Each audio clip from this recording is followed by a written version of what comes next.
Hi friends, welcome to our channel. நம்ம channel இதுக்கப்புறம் என்ன பார்க்க போகிறோம் சொல்லி பார்த்தீங்கன்னா, free online time class best videos தான் பார்க்க போகிறோம்.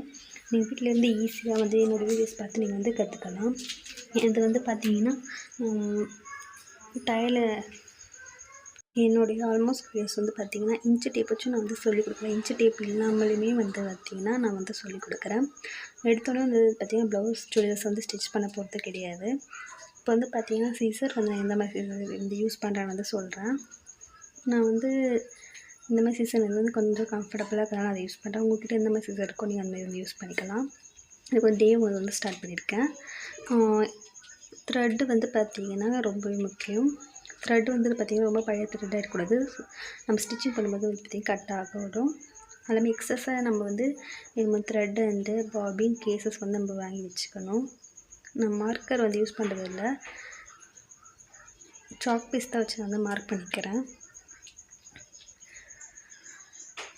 இன்றைக்கி டே 1 என்ன பார்க்க போகிறோம்னு சொல்லி பார்த்தீங்கன்னா, கொஞ்சம் பெடலிங் வந்து நீங்கள் எப்படி கற்றுக்கலாம் பிகினர்ஸ்க்கு அண்டு த்ரெட் எப்படி போடுறது தான் சொல்லி தரப்போகிறேன். உங்களுக்கு எதுவே தெரிஞ்சுக்கணும் ஓகே. அடுத்த வீடியோவில் வந்து பார்த்திங்கன்னா நான் வந்து டைலர் மிஷின் எப்படி ஹேண்ட்லிங் பண்ணுறது அப்படின்னு வந்து சொல்கிறேன். அது இல்லாமல் ப்ராப்பராக எப்படி மெயின்டைன் பண்ணுறது அப்படின்னு சொல்கிறேன்.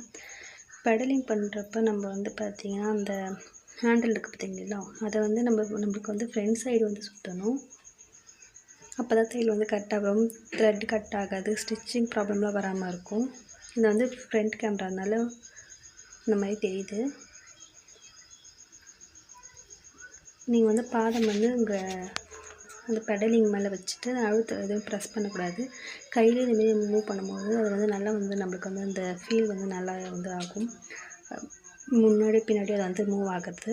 இதேமாரி ஒரு 2 days ட்ரை பண்ணிங்கன்னா உங்களுக்கு பெடலிங் வந்து நல்லா பர்ஃபெக்டாக வந்துடும். இந்த மாதிரி தான் வரும்.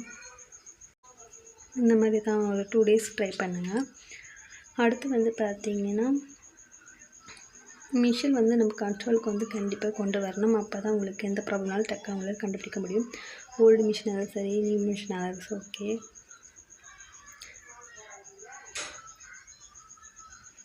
அடுத்து வந்து பார்த்திங்கன்னா த்ரெட் வந்து நம்ம வந்து எப்படி போடுறதுன்னு சொல்லி பார்க்கலாம். நான் பிகினர்ஸ்க்கு தான் ஃபஸ்ட்டு வந்து சொல்லிகிட்ருக்கேன். இந்த மாதிரி ஒரு வீடியோவில் காமிக்கிறேன் பாருங்கள், அந்த மாதிரி நீங்கள் வந்து போடுங்க.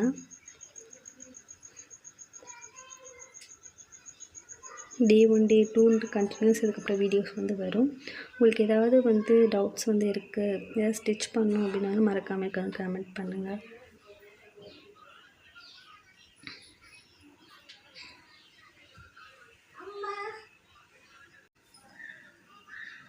இப்போ அதை சுற்றி வந்து நம்ம வந்து நூல் வந்து எடுத்துக்கணும். இப்போ நான் காமிக்கிறது பார்த்திங்கன்னா அது வந்து ஸ்டிச்சிங் வந்து டைட் பண்ணிட்டு லூஸ் பண்ணுறது. இப்போ தான் சுற்றி போட்ட பிறகு வந்து நீட்டாக ஒரு இது மாதிரி இருக்கும். அதுக்குள்ளே வந்து நூல் வந்து கவுத்து நம்ம வந்து நீடில் வந்து கவுக்க வேண்டியதுதான். ஒரு மிஷின் வந்து பார்த்திங்கன்னா சைடில் ஒரு ரவுண்டாக வளைய மாதிரி இருக்கும். அதுக்குள்ளே போட்டப்போ தான் நீடில் போகிற மாதிரி இருக்கும்.